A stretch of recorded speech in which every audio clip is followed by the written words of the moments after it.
वैसे तो राधिका जी के जन्म के संबंध में अनेक कथाएं शास्त्रों में आती है, लेकिन ऐसा माना जाता है कि आज से करीब 5200 वर्ष पूर्व मथुरा जिले के गोकुल महावन कस्बे के निकट रावल गांव में भाद्रपद मास के शुक्ल पक्ष की अष्टमी तिथि अनुराधा नक्षत्र मध्याह्न काल 12 बजे और सोमवार के दिन पिता वृषभानु एवं माता कीर्तिदा की पुत्री के रूप में श्री राधिका जी ने जन्म लिया।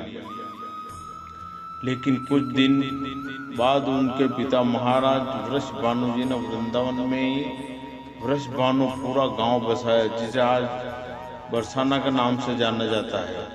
वर्तमान में यही बरसाना धाम राधा जी की गृह भूमि है। यही वह पवित्र भूमि है जहाँ श्री राधा जी ब्रज की अधीश्वरी के रूप में पूजी जाती है। श्री राधा रानी के जन्म के संबंध में कहा जाता है कि राधिका जी ने भगवान श्री कृष्ण की भांति अपनी माता के उदर से जन्म नहीं लिया, बल्कि उनकी माता ने अपने गर्भ में केवल वायु को ही धारण किया था। तब देवी योगमाया की प्रेरणा से उन्होंने केवल वायु को ही जन्म दिया, परंतु वहाँ स्वेच्छा से श्री राधा जी प्रकट हो गई।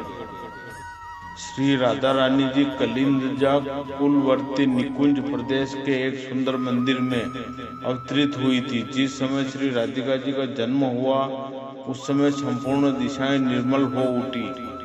तब महाराज वृषभानु और महारानी कीर्तिदा ने अपनी पुत्री राधिका जी के कल्याण की कामना से 2 लाख उत्तम गौएं ब्राह्मणों को दान की। राधिका जी के जन्म की दूसरी कथा इस प्रकार है कि एक दिन जब वृषभानु जी सरोवर के पास से गुजर रहे थे, तब उन्हें एक बालिका कमल के फूल पर तैरती हुई मिली, जिसे उन्होंने पुत्री के रूप में अपना लिया। तब राधिका जी का अभिषेक किया गया।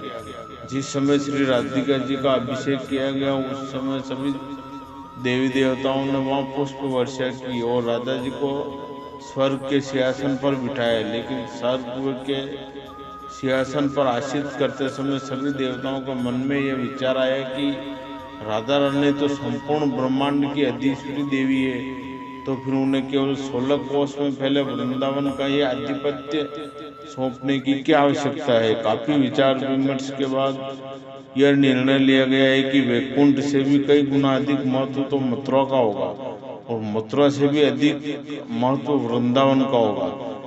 राधिका जी की आयु में श्री कृष्ण से 11 माह बड़ी थी, लेकिन श्री वृषभानु जी और कीर्ति देवी को ये बात शीघ्र ही पता चल गई कि श्री किशोरी जी ने अपने प्राकट्य से ही अपनी आंखें नहीं खोली। इस बात से उन्हें बड़ा दुख हुआ। लेकिन कुछ समय पश्चात जब नंद बाबा की पत्नी यशोदा जी गोकुल से अपने लाडले कृष्ण के साथ वृषभानु जी के घर आई, तब वृषभानु जी और कीर्ति जी ने उनका स्वागत किया। यशोदा जी कान्हा जी को गोद में लिए राधा जी के पास आती है और जैसे श्री कृष्ण और राधा आमने सामने आते हैं, तब राधा जी पहली बार अपनी आंखें खोलती है अपने प्राण प्रिय श्री कृष्ण को देखने के लिए। वे एकटक श्री कृष्ण जी को देखती ही रहती है। अपनी प्राण प्रिय राधिका को अपने सामने एक सुंदरी सी बालिका के रूप में देखकर श्री कृष्ण स्वयं अत्यधिक आनंदित होते हैं।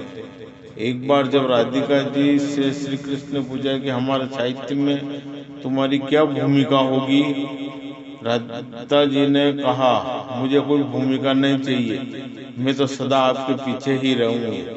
जय श्री कृष्ण। राधे राधे।